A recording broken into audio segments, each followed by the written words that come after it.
So Kassy Dillon is an opinion journalist, political commentator focusing on foreign affairs. She was deployed by the Daily Wire over to the borders of Ukraine to take a look at the situation on the ground for refugees, and she actually ended up traveling inside Ukraine to take a look at what was happening over there. Kassy, thanks so much for joining the show. Really appreciate it. Thanks for having me. So the video is pretty stunning, and it illuminates an enormous number of issues on the ground.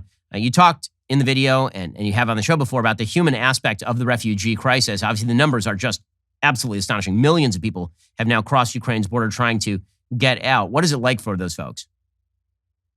I mean, it's the unknown. They're leaving their homes. A lot of them have, just weeks before the war started, they were in college, they're in their job, they're doctors, they're firefighters, and then they're just leaving their homes and going to a border and hoping that they find somewhere to go. So a lot of them end up in Europe, in different people's homes. But now that there has been so many people that have crossed the border, they're running out of places for these people to go. And I think now we're going to start seeing different camps pop up of people actually sleeping in tents at different facilities like that, rather than going into people's homes.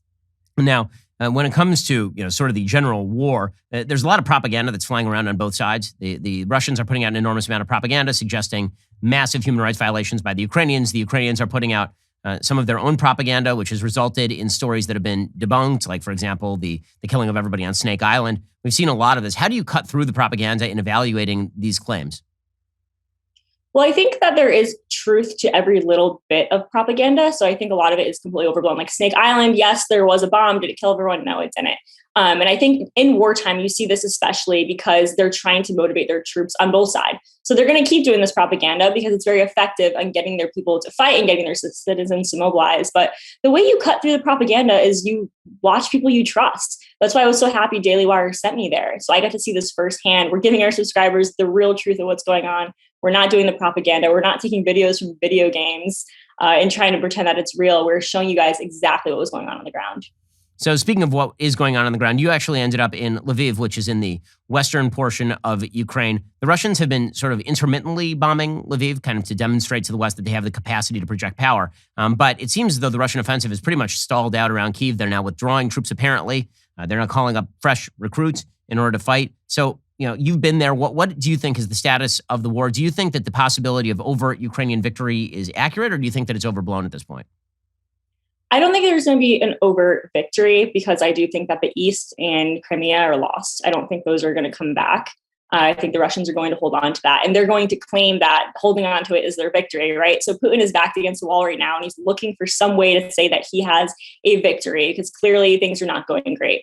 The Russians are suffering heavy losses. For every inch of land they take, they are suffering incredible losses. I've seen figures that they've lost more people in Ukraine than they did in the entire war of Afghanistan that they had. So it's been mind-blowing. And so I think what's going to happen is Russia's going to back off a little bit because this has been so bad that they're calling up Syrians to come help them. They're calling up fresh recruits. Russians there have been reports of them hurting their own equipment so they don't have to go fight. So the morale is bad. And I think Putin is starting to see that. And so I think what's going to happen is they're going to focus on the East.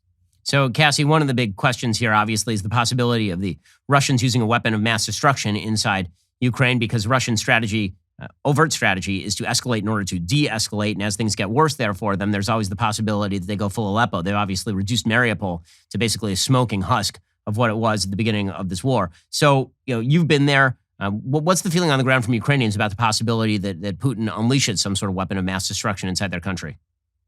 They're very scared of this. I mean, I think these rumors are what caused more people to leave the cities, right? So when I was there were different flows of refugees coming in. So my first few days there, it was starting to slow down. We were talking to people and they're explaining how it was massive. All the buses were packed. People were waiting hours.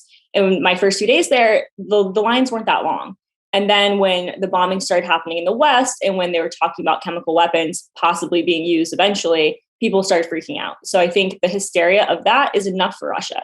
I'm not sure if they're actually going to go forward with using those weapons. I think just the thought and the rumors scaring people with it, they thought would cause Ukrainians to be more submissive.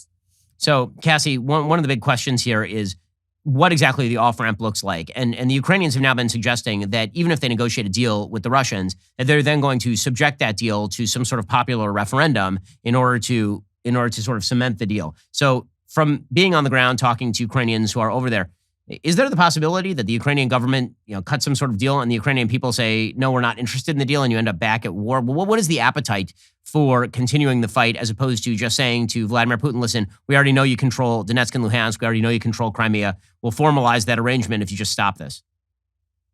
So I think Zelensky's using a very popular strategy, which democracies use, which is, I can't make this deal for you. Let's ask my people. I have to answer to my people. So it takes the burden off of him. And right now, the mood in Ukraine is they want to fight.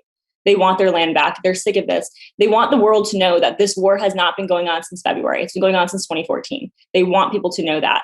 And I think they are willing to fight as much as they need to. I think eventually they will accept that part of Ukraine will be lost. But I think overall, they are not going to accept any part of Ukraine that was before February being occupied. Well, that's Kassy Dillon. She was on the ground in Ukraine. Kassy, great job over there. You can go view that video that she took over in Ukraine over at the Daily Wire YouTube channel today. Kassy, thanks so much. I know what you're thinking. It's time to binge some more Ben Shapiro videos. Well, you are right. You should. But first, like and subscribe. Perfect. I'll see you in the next video.